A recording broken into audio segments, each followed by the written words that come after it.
"Help me, brother," I whispered, as I stumbled to my brother's place in the dead of a freezing winter night. My clothes were tattered, and I cradled a baby in my arms. My brother's face went pale at the sight of me, frail, disheveled, clad only in a ragged shirt and barefoot. "What on earth happened?" he exclaimed, quickly ushering me inside and warming up the room. The baby, wrapped snugly in my jacket, slept soundly, but it couldn't stop shivering. "Who did this to you, my precious little sister?" my brother muttered through clenched teeth. "Lily, it's going to be okay now." Upon hearing his gentle voice, a wave of relief washed over me, and it felt as if all my strength had drained away. "My name is Lily. I'm a 27-year-old homemaker with a young son. I used to be a nurse, but I left my job when Terry, the son of the hospital director where I worked, proposed to me. I was drawn to Terry's kindness and his efficient work style. I have a brother, Derek, who is 5 years older than me. Our family consists of Derek and our grandparents since our parents died in a car accident when I was 4 and Derek was in 3rd grade. A truck driver, who had fallen asleep at the wheel, collided head-on with their car. My mother, a nurse, had been working late, and the accident happened when my father went to pick her up. Derek often recalls our father's last words before leaving that night. "Derek, I'm counting on you to take care of Lily." What might have been a casual request turned into a lifelong commitment for my brother. He has never let me down, always protecting me like a superhero. After the accident, it seemed we would be sent to separate foster homes, but our paternal grandparents, with whom we had little contact before, stepped in to take us. Our grandfather, with his white hair and long bushy beard, looked just like Santa Claus. When he first saw Derek, he muttered, "You're the spitting image of your father," and I believe I saw tears in his eyes. Our grandmother, a kind woman, hugged me tightly and sobbed, "Poor child." Later, I learned that our father had a falling out with our grandfather and left home, seeking freedom instead of continuing the family business. This led to a long estrangement, but our grandparents took us in despite the past. We moved to their home nestled in the rural mountains. Our grandfather, a renowned potter whose works fetched thousands of dollars, and our grandmother, whose kindness knew no bounds, raised us without financial difficulties. Under their care, Derek and I grew up happily. Derek went off to a prestigious university in the city, while I attended nursing school. We both pursued our dreams until our grandmother's health began to decline. Derek, who had been working in the city, returned home to help care for her. I wanted to return home too, but since I was still a student, Derek advised against it. Derek had always been interested in our grandfather's work, but our grandfather had firmly encouraged him to follow his own path, which led Derek to attend university. I believe our grandfather regretted forcing our father to continue the family business and didn't want his grandchildren to go through the same experience. However, Derek insisted on learning pottery from our grandfather. He had always been handy and pottery suited him well. Besides, Derek excelled in everything: academics, sports, and he was popular among his friends. He was truly a superhero. While taking care of our sick grandmother, Derek also learned the trade from our grandfather. After I graduated from nursing school, I started working as a nurse. It was then that Terry proposed to me and we got married. Our wedding was grand, and the joyous smiles of Derek and our grandfather are what I remember most. Derek brought pictures of our parents to the wedding. "We all just want you to be happy, Lily, including our late mom and dad," he said, shedding tears openly. Our grandmother, too ill to attend, cried tears of joy when she saw the video of the ceremony. I was truly blessed with a great family. I quit my job as a nurse, moved into Terry's family home, and began to support him as a full-time homemaker. We had a child, and my husband was kind. We were living a happy life. Until then, my life had seemed to be smooth sailing. I couldn't even imagine the hellish days that were to come. Not long after, my grandmother passed away. Terry attended the funeral with me and comforted me. My grandfather's disappointment was severe. I couldn't find the words to speak to him. While I was busy supporting our grandfather, my brother Derek delved deeper into his pottery. Half a year had passed when I found myself fleeing to Derek's place in the middle of a freezing winter night, wearing nothing but ragged clothes, holding a baby in my arms. As Derek beheld my drastically changed appearance, he was rendered speechless. I stood there, so thin and weak, clad only in a tattered shirt, barefoot. "What on earth happened?" he finally managed to say, ushering me inside and warming up the room. The baby, wrapped in my coat, slept soundly, but I couldn't shake off the shivers that racked my body. Who did this to my dear sister? Derek muttered through clenched teeth. A wave of relief washed over me upon hearing his voice, as if all strength had drained from my body. I didn't want to burden Derek or our grandfather, but I had no choice. I had to tell them.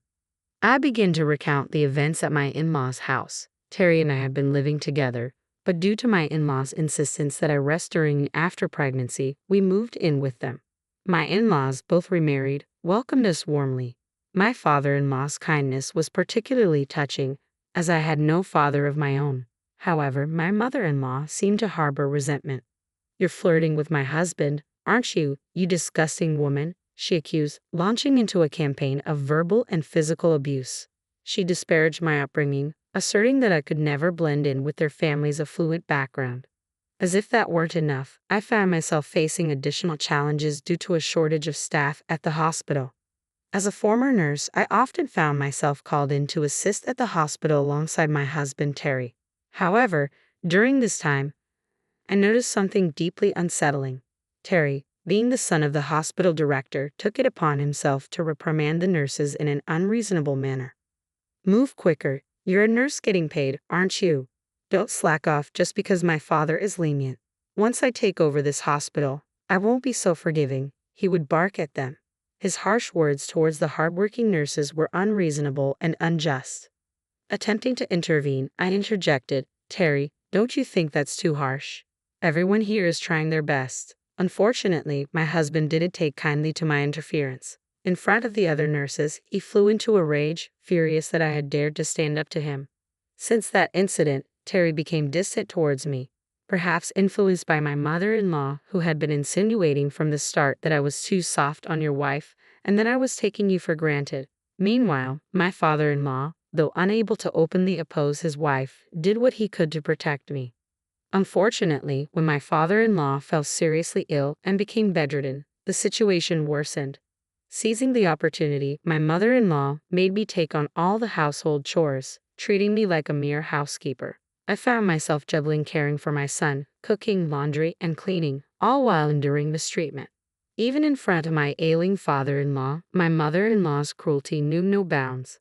"Please don't speak to Lily that way," he would weakly protest, only to be met with her venomous retorts. Her abuse escalated, and I found myself being deprived of basic dignity. "Housekeepers don't eat with the family. Eat the leftovers later," she commanded, forcing me to subsist on scraps. Despite the hardships, I endured it all for the sake of my son and my ailing father-in-law.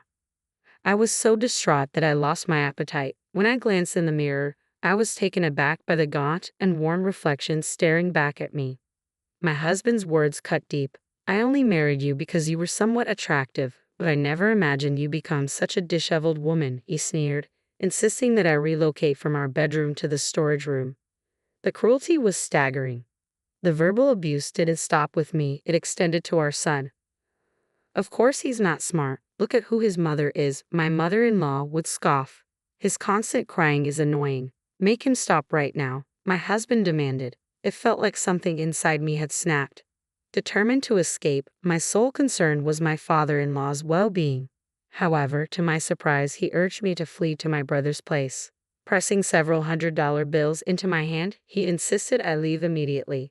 Without hesitation, I wrapped my son in my coat and hailed a taxi with the money my father-in-law had given me. I rushed to my grandfather's house, where I poured out the entire ordeal to him and my brother Derek.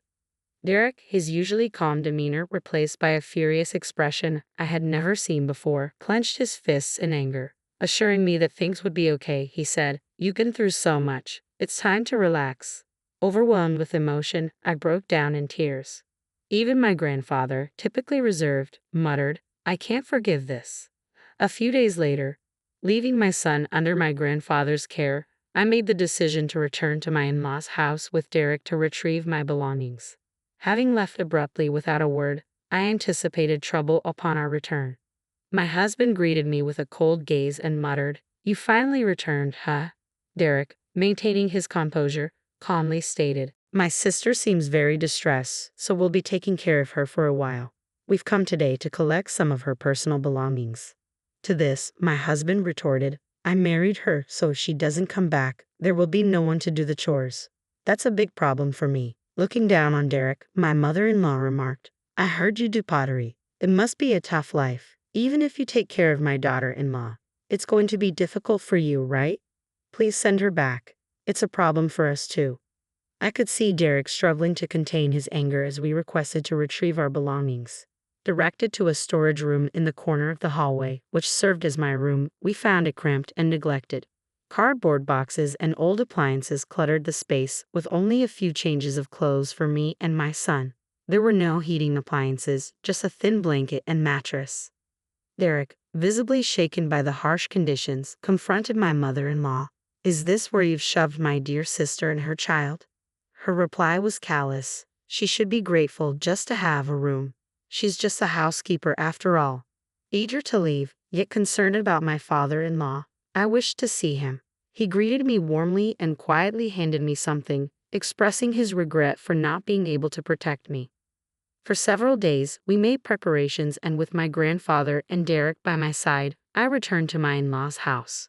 Determined to stand up for my son, I knew I couldn't keep running away forever. Upon arriving home, I handed my husband the divorce papers. His initial surprise quickly turned to defiance as he declared he wouldn't pay alimony or child support, claiming I had chosen to leave. To support my case, I played a recording in front of his mother, an audio documenting her belittling me and him shouting abuse. This is evidence of the abuse I suffered, I informed them. Their shock was palpable as they asked when I had even recorded this. It turned out my father-in-law had discreetly recorded everything to help me, passing the recording to me when I collected my belongings earlier. My brother Derek, who had graduated from law school and passed the bar exam while assisting our grandfather, assured me that I had grounds for divorce. He promised to fight for me wholeheartedly. As the tension escalated, my wheelchair-bound father-in-law appeared, handing divorce papers to my mother-in-law. He, too, had recorded the verbal abuse he endured and was now ready to divorce. Preferring life in a care facility over living with my mother-in-law, he asserted his decision firmly. My mother-in-law's reaction was unexpected. She laughed and declared her willingness to divorce as well, eager to return to her luxurious life. However, the situation took a dramatic turn when my grandfather made a call, announcing his termination of any contracts with a family like ours. It emerged that the major department store, run by my mother-in-law's brother, was on the brink of bankruptcy. He had been negotiating to exhibit and sell my grandfather's famous pottery, and the deal was close to finalization. However, a call from her brother, severing ties with her, left my mother-in-law stunned. Realizing the gravity of her situation, she began to plead for forgiveness, admitting her wrongdoing. At that moment, it became clear that change was inevitable. I have nowhere else to go. Please let me stay here, Lily. I'm sorry. Please forgive me, my mother-in-law pleaded tearfully. But forgiveness seemed out of reach for us. We all coldly stared at her, unmoved by her tears. Yet amidst the tension, my husband seemed oblivious to the gravity of the situation. I'm set to inherit this hospital. If you want a divorce, I'll pay alimony and child support. I'll marry someone younger and prettier than you, he said to me, his words laced with arrogance. However, my father-in-law interjected with a single sentence that changed everything. The hospital has been sold, he declared, his eyes widening in shock. What? My husband's face drained of color as my father-in-law revealed that Terry had been orchestrating behind the scenes. Get out of here right now, my father-in-law screamed at his stepson. My husband, not legally adopted by my father-in-law, had no claim to his assets. In contrast, I, legally adopted by my father-in-law, had been well cared for.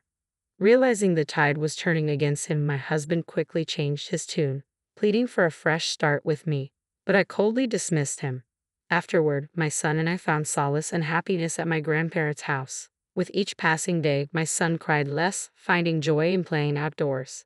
Meanwhile, the divorce proceedings were finalized, the audio tape proving crucial in establishing my mother-in-law's fault. They now live in a small rented apartment, their attempts at finding new jobs faltering. On the other hand, my grandfather enjoys comfort in a high-end senior home, where we visit him often. Terry continues his passion for pottery under my grandfather's guidance. Remarkably, my brother found love at a pottery exhibition, dating a woman with a passion for pottery. As for me, I work as a nurse at a hospital near my grandfather's house, fulfilling my dream inspired by my mother's legacy.